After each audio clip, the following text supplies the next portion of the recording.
Hello lovely students, this is Aadhya. Welcome back to my channel. आज की इस video को हम अपनी पिछली वीडियो से जोड़ते हुए नंबर्स की कैटेगरीज को आगे बढ़ा रहे हैं।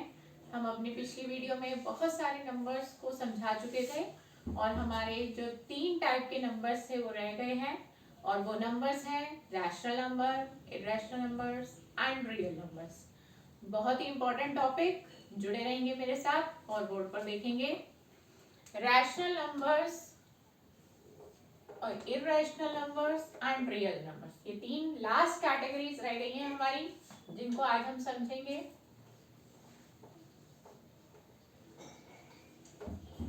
Rational numbers, irrational numbers and real numbers, तीनों में क्या डिफरेंस है इसको समझने की कोशिश करते हैं। जो भी नंबर्स हमने पिछली वीडियो में आपके साथ डिस्कस करे, जिन बच्चों ने मेरी पिछली वीडियो देखी है उनको आज की वीडियो बहुत अच्छे से समझ आ जाएगी, क्योंकि दोनों वीडियोस को देखना जरूरी है। अगर आज की वीडियो को आप समझना चाहते हैं तो आपको मेरी पिछली वीडियो को देखना बहुत जरूरी है। तो अगर आई होप कि आपने वो देखी है तो आपको आज की वीडियो भी समझ में आएगी। हमने लास्ट वीडियो में जितने भी नंबर्स आपके साथ डिस्कस करे थे एक बार रिकॉल कर लेते हैं। Like prime numbers, composite number, odd numbers, even numbers, natural numbers, whole numbers and unique number, integers also. तो ये सारे नंबर्स हमारे रैशनल नंबर्स बन जाते हैं। जैसे कि हमने इंटीजर्स पढ़ा था कि इंटीजर्स में हमने माइनस वाले नंबर्स डाल दिए तो उसमें सारे नंबर्स आ गए थे, odd, prime, unique, composite, prime, natural, holes. अब नेगेटिव भी डल गए तो वो सारे मिलकर बन गए रैशनल नंबर्स। ये तो थी एक सिंपल और सरल भाषा में आपको समझाने का एक तरीका। अगर आप प्रॉपर मैथ्स की लैंग्वेज में जाएंगे तो numbers which can be written in the form P by Q, where P and Q are integers and Q is not equal to 0 are called rational numbers। यानी कि जिन नंबर्स को हम P by Q की form में लिख सकते हैं वो सभी के सभी नंबर्स हमारे लिए रैशनल नंबर है। अब ये डेफिनेशन को समझना बहुत ही मुश्किल सा लगता है, क्योंकि डेफिनेशन को तो एक रट्टाफिकेशन हो जाता है और बच्चे उसको रट्टा मार लेते हैं।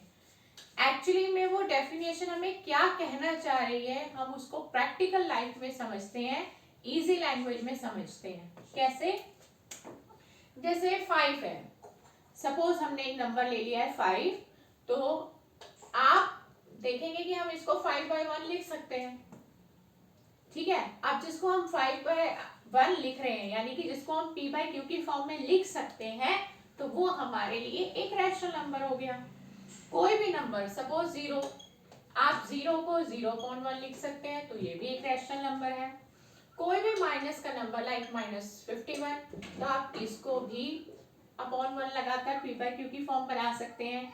और कोई ऐसी जो ऑलरेडी हमारे P by Q की फॉर्म में ही है, लाइक -5/8, लाइक 0/10, 7/-3, इस तरह से। तो जो भी हमारे नंबर्स P by Q की फॉर्म में होते हैं या जिनको हम P by Q की फॉर्म में लिख सकते हैं by putting 1 in the denominator, तो उन नंबर्स को हम रैशनल नंबर्स कहते हैं। बस इसकी एक छोटी सी कंडीशन ये है कि जो नीचे का जिसको हम डिनोमिनेटर कहते हैं, इट कैन नेवर बी 0, ये 0 नहीं हो सकता। अगर ये 0 आपको दिखाई देता है तो पहली बात तो आप उसको रैशनल नंबर नहीं कहेंगे और नॉट डिफाइंड, आप उसको सॉल्व भी नहीं कर सकते। आप उसको बस ये मेंशन कर देंगे नॉट डिफाइंड, आप सॉल्व नहीं कर सकते और वो पॉसिबल भी नहीं है। तो नॉट पॉसिबल वाली कैटेगरी आपके पास आ जाएगी। तो 0 न्यूमरेटर में हो सकता है, जिस तरह से मैंने ये लिखा 0 ऊपर आ सकता है, न्यूमरेटर में आ सकता है, बट डिनोमिनेटर में 0 नहीं आ सकता। तो ये हमारे रैशनल नंबर्स हैं। तो एक शॉर्ट तरीके में इजी लैंग्वेज में समझेंगे तो हमें समझ में ये आया कि जो नंबर्स P by Q की फॉर्म में लिखे जा सकते हैं या जो ऑलरेडी पी बाई क्यू की फॉर्म में होते हैं वो हमारे रैशनल नंबर्स हैं। Is that clear? अब हम अपनी नेक्स्ट कैटेगरी में चलते हैं। हमारी नेक्स्ट कैटेगरी है इरैशनल नंबर्स।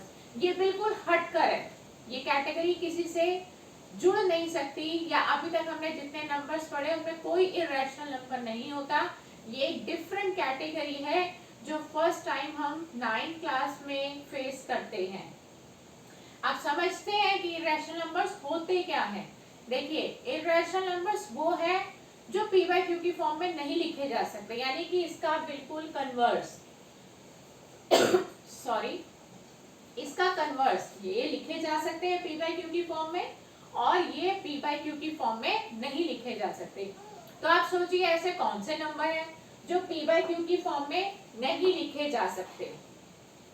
अगर आपको याद हो तो आपने एक मैथ्स में पाई सुना होगा, पाई, सॉरी फॉर द इनकन्वीनियंस, पाई सुना होगा। आप पाई की वैल्यू जो लेते हैं वो 3.14 यूज करते हैं या फिर 22/7 यूज करते हैं। अब ये जो वैल्यू आप यूज कर रहे हैं, आप कहेंगे कि ये तो पी बाई क्यू की फॉर्म में, एक्चुअली में जो पाई है ना वो एक इरैशनल नंबर है। लेकिन जैसे ही मैंने ये लाइन बोली कि पाई एक इरैशनल नंबर है, तो हमारे बहुत सारे बच्चों के मन में डाउट आ गया होगा कि ये तो पी बाई क्यू की फॉर्म में है, और अभी जस्ट मैम ने कहा कि जो नंबर्स पी बाई क्यू की फॉर्म में नहीं लिखे जा सकते वही रैशनल है। तो अब मैं उनके डाउट्स क्लियर करती हूँ कि हम जो पाई की वैल्यू यूज कर रहे हैं 22/7 जो कि पी बाई क्यू की फॉर्म में है, वो उसकी एक अप्रॉक्स वैल्यू हम यूज कर रहे हैं अपने क्वेश्चन को सॉल्व करने के लिए। तो ये जो डेसिमल की टर्मिनेटिंग वैल्यू है ये भी अप्रॉक्स वैल्यू है और ये भी अप्रॉक्स वैल्यू है। एक्चुअली में पाई की वैल्यू डेसिमल के बाद चलती ही जाती है, कभी रुकती ही नहीं है, और ना ही हम इसे पी बाई क्यू की फॉर्म में लिख सकते हैं। इसलिए पाई जो है वो हमारे लिए एक इरैशनल नंबर है। मैं फिर से आपको क्लियर कर दूं कि हम जो पाई की वैल्यू 22/7 यूज कर रहे हैं या करते हैं वो उसकी अप्रॉक्स वैल्यू है। एक्चुअली में हम पाई की वैल्यू को पी बाई क्यू की फॉर्म में लिख ही नहीं सकते, इसलिए पाई हमारा इरैशनल नंबर है। तो जो नंबर्स पी बाई क्यू की फॉर्म में नहीं लिखे जा सकते वो सभी नंबर्स हमारे लिए इरैशनल होते हैं। कुछ और एग्जांपल्स ले लेते हैं, लाइक √5। देखिए ये पी बाई क्यू की फॉर्म में कभी नहीं लिखा जा सकेगा। अब आप कहेंगे कैसे? क्योंकि जब आप इसका लॉन्ग डिवीजन मेथड करेंगे तो डेसिमल के बाद इसकी वैल्यूज चलती ही जाएंगी, और अगर इन शॉर्ट आपसे बोला जाए तो और आपको समझाया जाए तो जो नंबर रूट से बाहर नहीं आ सकते वो नंबर्स एक तो सर्ड कहलाते हैं, SURD, सर्ड। जो नंबर्स रूट से बाहर नहीं आ पाएंगे वो सभी के सभी नंबर्स इरैशनल है, यानी कि सर्ड नंबर्स आर इरैशनल।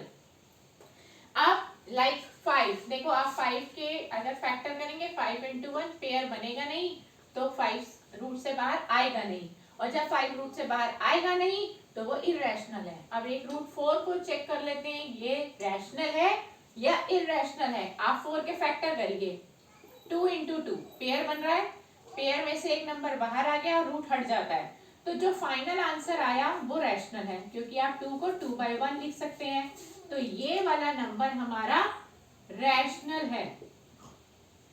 तो आप √4 को इरैशनल नहीं कह सकते। तो जो नंबर्स हमारे रूट से बाहर नहीं आ सकते वो इरैशनल है। एक एग्जांपल और ले लेते हैं आपके लिए, ताकि आपकी कोई डाउट आपके मन में ना रहे। लाइक √7, आप 7 के फैक्टर करेंगे 1 into 7 आएगा, 7 का पेयर नहीं बन रहा तो ये अंदर ही रह गया, तो हमारे फाइनल आंसर में रूट नजर आ रहा है। तो अगर हमारे फाइनल आंसर में रूट नजर आएगा तो वो नंबर हमारे लिए इरैशनल है। आई होप कि आपको समझ में आया होगा कि जो नंबर्स रूट से बाहर नहीं आ सकते या फिर पाई वो हमारे लिए इरेशनल है। तो रैशनल और इरेशनल का कॉन्सेप्ट समझ में आ गया, तो आप समझते हैं रियल नंबर्स। ये बहुत सिंपल है। रियल नंबर्स में आपको कुछ नहीं करना। रियल नंबर समझ लो एक नंबर्स का पिटारा है हमारे पास, एक बैग है जिसमें हर टाइप का नंबर है। आज तक जितने भी नंबर्स हमने सुने पढ़े वो सब रियल है। रियल के अंदर हमारे दोनों टाइप के नंबर आ गए, लाइक रैशनल भी आ गए, यानी कि रैशनल और इरेशनल दोनों को मर्ज कर दो, मिला दो, दोनों को मिला दो तो हमारे रियल नंबर्स बन गए। और इरेशनल एक बिल्कुल अलग और नई कैटेगरी थी, और रैशनल क्या थे, जो आज तक हमने जितने भी नंबर्स पढ़े वो सभी रैशनल हैं। अगर इरेशनल को उसमें जोड़ दिया जाए तो रियल है। तो real numbers means a bag of different types of numbers, every type of numbers, a bag full of every type of number is called real number. तो रियल नंबर हमारे हर टाइप का नंबर, चाहे वो rational हो, irrational हो, integers हो, prime हो, composite हो, यूनिक हो, ऑड हो, इवन हो, होल नंबर हो या फिर नेचुरल नंबर हो, हर टाइप का नंबर हमारे लिए रियल है। यानी कि every number is called real number. तो आज की क्लास हमारी रियल नंबर्स पे ही खत्म होती है, और मुझे उम्मीद है कि आप सबको मेरे जो नंबर्स की सीरीज चल रही थी लगातार 2 वीडियोस में हमने नंबर्स को समझा, आप सबको समझ में आया होगा। जिस तरह से हमारी जो किचन होती है वो बिना स्पाइसेस के अधूरी है, ऐसे ही हमारी जो मैथ्स है वो बिना नंबर्स के अधूरी रहती है। जब नंबर समझ में आ जाते हैं तो ही मैथ्स की स्टार्टिंग होती है, तो ही हमें मैथ्स समझ में आती है। तो ये इसी तरह से हम अपनी आने वाली वीडियोस में बहुत सारे नए नए टॉपिक्स आपके लिए लेकर आएंगे, और आने वाली वीडियो में हम एक नया बिल्कुल करंट टॉपिक हमारे पास आया है, वो है कि फ्रैक्शन और रैशनल नंबर में क्या डिफरेंस होता है। बहुत सारे बच्चे हैं जिनके मन में ये रहता है कि फ्रैक्शन भी सेम लगता है और रैशनल नंबर भी सेम लगता है, तो नाम अलग अलग क्यों और इनमें डिफरेंस क्या है। तो आने वाली वीडियो में हम आपका ये वाला डाउट क्लियर करेंगे। आप मेरी आने वाली इस वीडियो को जरूर देखें और अपने डाउट्स क्लियर करें। गुड बाय दोस्तों।